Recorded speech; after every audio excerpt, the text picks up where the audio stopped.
This is a bird feeder, and everything you see surrounding me in my yard is an attempt to protect it from 4 thieving squirrels. If they want the birdseed and the lifetime supply of walnuts in this bank vault, they'll first need to pass through my 9-part obstacle course. By design, it's extremely challenging. It's meant to test their mental limits and their physical limits. I held back no punches, but I have to admit in hindsight, I once again completely underestimated my adversary. And truthfully, I never thought I'd be that crazy guy in the neighborhood obsessing over the squirrels, but they started it first when they would constantly pillage the birdseed from any bird feeder I would put up about a year ago. That led to me defending it with an obstacle course which they handily defeated, and so after a year of ruminating on how to avenge that L with a majorly improved version, and then 2 months of planning, my buddy John and I got together for a 20-second build montage.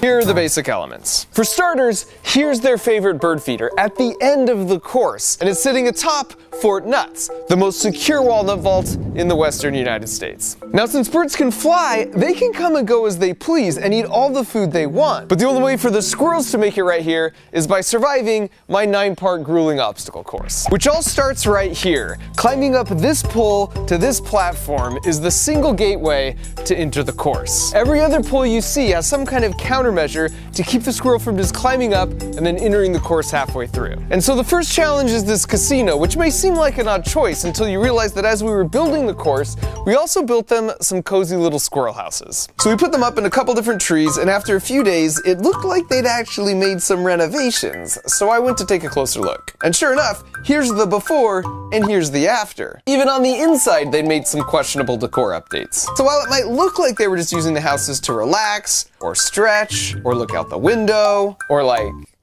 wrestle, the satellite communications gear, and the tactical mission planning, and the mini vault to practice cracking a safe hold a completely different story. This gang of 4 high-end professional birdseed thieves were secretly planning to pull off an honest-to-goodness Mission Impossible Ocean's 11 style mega walnut heist, which is why I was going to protect the birdseed and walnut vault with the most state-of-the-art security measures, just like the casino did in Ocean's 11. So once in the casino, you'll see the slot machine and the classic Vegas buffet, but with a warning. Take more than an ounce, and you're gonna have to deal with security. Now that I got the squirrels on the run, they'll naturally want to jump to this bar, but there's a twist. Like it actually twists, which I think is gonna give them some problems. But if they can figure this out, they'll jump into this crate. And the good news is that it's filled to the brim with their favorite food, which is walnuts. And I know this because I tested a bunch of different options, and they always went with the walnuts first. But the bad news is that once you add a little weight to the system, the helicopter starts moving, just like the helicopter for Mission Impossible. Oh, and we've got a baffle here at the top to stop a squirrel from just crawling along the wire from the fence. The helicopter stops next to this wall, which seems simple enough, except that the bricks randomly move and adjust themselves in and out. And of course, at any time, if they fall off, they gotta go back and start over the whole course from the beginning. After that, we come to their hideout. And this is when they'll switch from defense to offense, because it's where they hang out and plan. You can see it's sort of messy with their tools and their blueprints on the wall that show if they open the floor on the elevator shaft leads them underground and into the sewers. Then if they crawl through the sewers, it will take them right to the control center for a second room that might look familiar. And just like in Mission Impossible, their goal is to go up through the ceiling to access the air vents. But there's no way to make it up there unless they type the password into the keyboard in the control room next door, like this.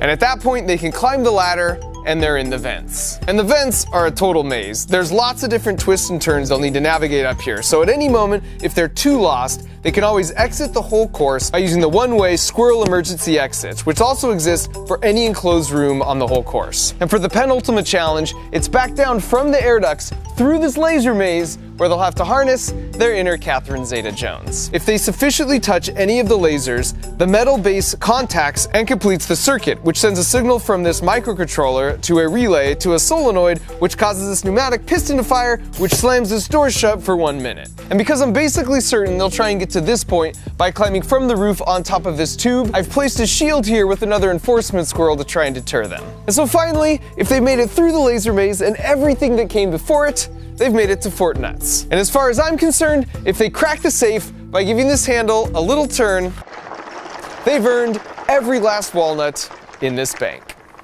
After the course was set up, they could definitely smell the walnuts in the vault, and then you could see them sort of working things out from the fence line. And so after 2 months of prep work, it was time to test our extensive security measures against this formidable set of 500-gram rodents. But before we do that, I just want to mention, if you've always thought it would be cool to be able to build something like a squirrel obstacle course yourself, then I've got incredible news, because a few times a year I teach a month-long creative engineering course, and enrollment for the summer session is open for a short window right now. This class covers my entire engineering design process. I'll show you every step. Over the course of a month, you're gonna watch me design and create 3 builds from scratch, but the best part is I'm gonna guide you through finishing 3 creative builds of your own. So whether you're a complete beginner or an experienced engineer, the class has been designed to meet you wherever you're at and then level up your skills. So go to monthly.com/markrober or use the link in the video description and then sign up, and let's hang out making some cool stuff this summer. Now let's see some squirrels. And right out of the gate, we got him with the buffet. And as he sticks his entire face under the sneeze guard, absent-mindedly reading the sign, you can see the exact moment he realizes he might have screwed up. And the slow-mo shows Rick just really laying himself out. Oh, by the way, that's Rick.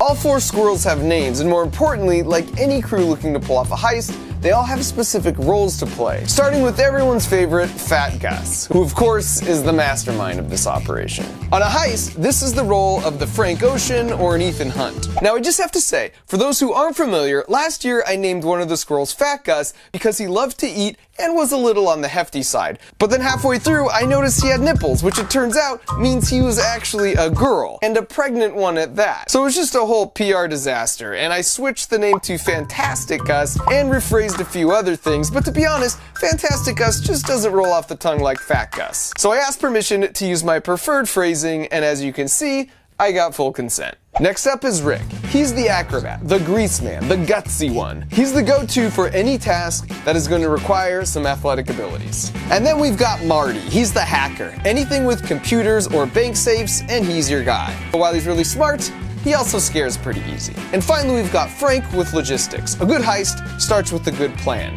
He's got the whole course memorized, and he's mapped it out and provided blueprints for the team. And so back to the course, we've got Marty the hacker here, who again is a bit skittish, so you can see he's coming in pretty cautious. But who can resist a buffet? Once again, the real magic is found in the slow-mo.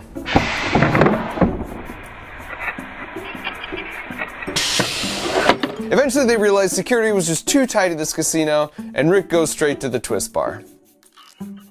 Excellent. Here's try 2.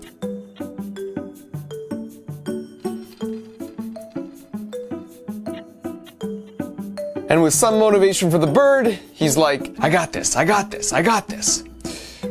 I don't think I got this. The real-time replay on this one is great too. And at this point, Fat Gus is like, I'm gonna need that crate of walnuts, let me show you how it's done.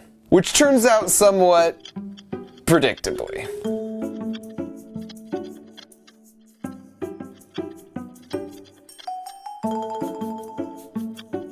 Now really frustrated, acrobat daredevil Rick tries a totally different route.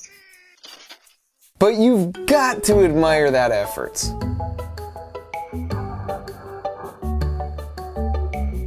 Logistics man Frank knows the wire connected to the fence leads to the helicopter crate, so he tries sneaking in the back door and is also forced to retreat. And finally, Marty the hacker realizes if you're just scared and you run real fast, the bar doesn't have time to spin on you. And you can see Rick just replicating the strategy. So after about 2 days, all of them could cruise through the first part of this course about this fast, and Fort Nuts was already feeling less and less secure. Fat Gus is like, wait, is this thing moving? I'm good. Here, Rick hypothesizes if he doesn't sit in the crate, it won't move. And here, he rejects that hypothesis with a legendary leap. And now's a good time to remind ourselves that squirrels are one of the few mammals that can survive a fall from any height. Because as you can see here, they make their body super flat to increase drag, effectively becoming their own parachute. But just in case, you okay, Rick? Yup. All good. And Marty the hacker, Frady Cat, is just like, yeah, I'm super not down with this. Eventually, it's the fearless leader Fat Gus who demonstrates the ride is definitely worth it. And soon you've got Frank and the rest of the gang following suit. Which leads us to the wall of 1,000 moving bricks. And first up, you got Fat Gus, who kicks things right off with a pull of his parachute. And Rick just barely misses. Skittish Marty gets one taste of a moving brick and absolutely yeets himself into this tree. And while there were plenty of instances where a moving brick did dump the squirrels, causing them to start over from the beginning, what was even better was Marty psyching himself out in the anticipation that a brick might move, even though the wall wasn't powered on for any of these clips.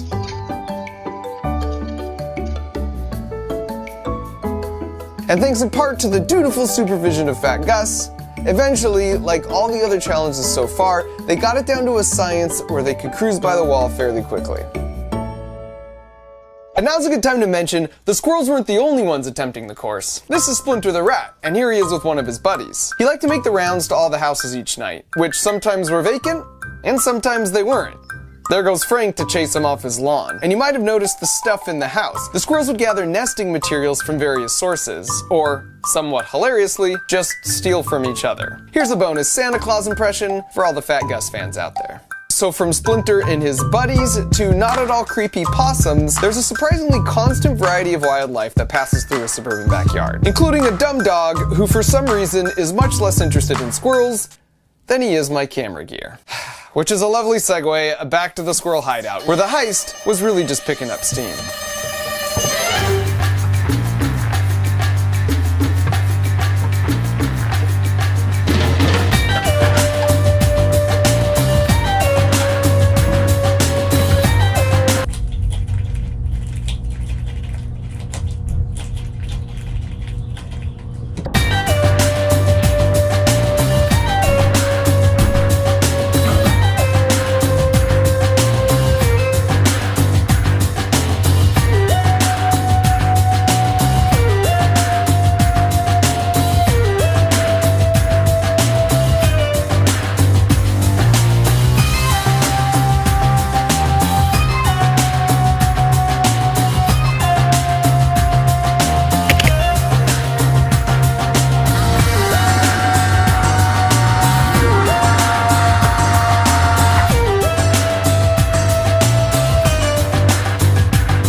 And after Hacker Marty had accessed the computer and lowered the ladder, Fat Gus followed behind and joined him in the vents. But in the process, a critical tool dropped down, which led to a lovely recreation of an iconic scene.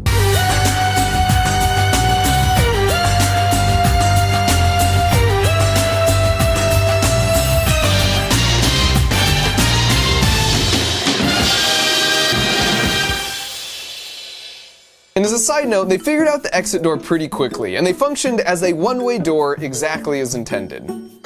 And now with the vents, it was Frank's time to shine. You can see here, he's just double-checking the actual air duct layouts to make sure they match the blueprints he's memorized. And once he's satisfied, he steps up, and as you can see, he nails it first try. You can just sense his confidence here.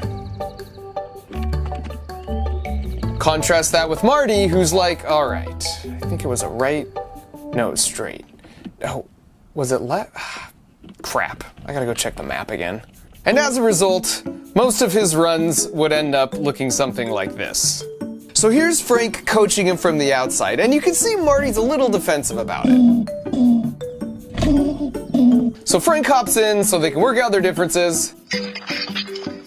And then with a little encouragement, he gets him going down the right way. All the while, Fat Gus continues to supervise. Focus, Marty. There you go. Which brings us to the laser maze. Here's Acrobat Rick's first approach, and he's like, yeah, that's sus. And just as expected, he climbs on top of the tube, and he's like, yeah, I totally got this. When in fact, he didn't have it. In real time, it happens so fast, it just looks like chaos. But if we slow down this second attempt, we can remind ourselves of how squirrels have mastered the laws of physics to always land on their feet. Did you catch it? The first is the locking of the head on a landing target in less than 300 milliseconds. If you go back and watch any jump from this video, that locking of their head is the first thing they always do. And the second is using conservation of angular momentum like an ice skater to pull their arms and legs in and out at the right times to rotate fast and then hold in the right orientation. Combine those two tricks with the flat body parachute and extending their legs at the last minute to absorb the shock, and they are perfectly adapted for living high in the trees. In fact, squirrels have been around for over 30 million years, and they've had to evolve relatively little in all that time. So then Rick's like, fine, I'll use the stupid tube like a normal squirrel. What is this? Oh, see, I knew this was sus. And here's Frank, who just watched what happened and therefore is appropriately cautious.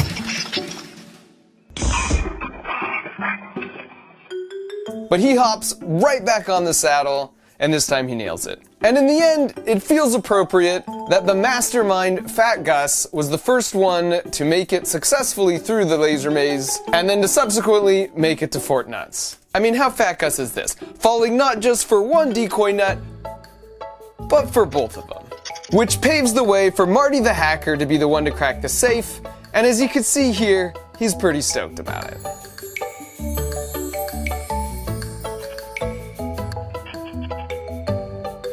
First, he just checks it out, like, yep, yep, this is just like the schematic showed.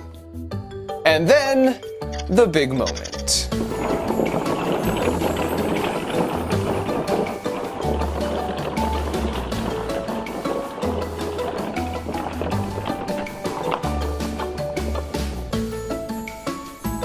Once the safe opened, these cargo nets unfurled, which just allowed better access to their loot. But interestingly, more often than not, after getting a walnut, instead of jumping off, they would go all the way back through the course. Here's Jumpy Marty exhibiting some real PTSD, even though I'd already turned off the whole system. So once again, the squirrels took the W, but as far as I'm concerned, they earned it. And I can't complain with how things turned out, cause Rick buried all his extra nuts in the yard, Marty and Frank made up and rekindled their friendship, and Fat Gus got some long-sought quality time with the bird feeder. So everyone was happy.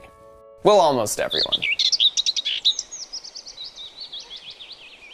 This is a mechanism that can feed your dog with a pull of a lever. And this is a contraption that measures the soil moisture level and then gives your plants a voice. Hey, I need a little water over here. That's delicious. Thank you. And this is a machine that measures how long you've been sitting and then annoys the crud out of you till you take a stretch break. This is a contraption that can draw anything on a whiteboard, and this is a secret safe for your most valuable possessions. And finally, this is a G-dang Lunchables assembly line. Are you kidding me? And what do all of those have in common? They were created by people who took my month-long creative engineering course. I just launched this class for the first time a few months ago, and it was so freaking rewarding to see what everybody learned and created as a result. For the most part. And because we got so much overwhelmingly positive feedback on the course, we're doing it again. You could sign up for it now. This class covers my full engineering design process, all the way from how I come up with an idea, to prototyping, to finalizing the build and giving it character. I show you everything that I'm thinking, everything that I'm doing, and I do it 3 times. Over the course of a month, you're gonna watch me design and create 3 totally original builds, and I'm gonna guide you through finishing 3 creative builds of your own.